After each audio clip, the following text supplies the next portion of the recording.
પ્રાથમિક શાળામાં જે આઈસીટી કમ્પ્યુટર લેબ આપવામાં આવેલી છે, જેમાં કોઈ હાર્ડવેર કે સોફ્ટવેરની સમસ્યા આવે તો તેને તમે ઓનલાઈન કમ્પ્લેન કરી સોલ્વ કરી શકો છો, જે મેં 2 દિવસ પહેલા કરેલી હતી.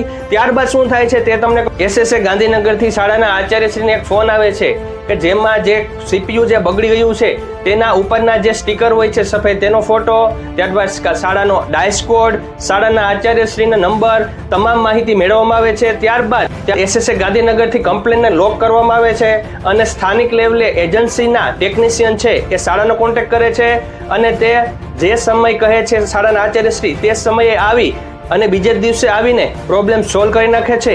તો આ તમામ પ્રક્રિયા છે એ 2 દિવસમાં પૂર્ણ થઈ જાય છે અને છેલ્લે કન્ફર્મેશન ફોન પર આવે છે એસએસએ ગાંધીનગરથી કે શું તમારી પ્રોબ્લેમ સોલ્વ થઈ છે.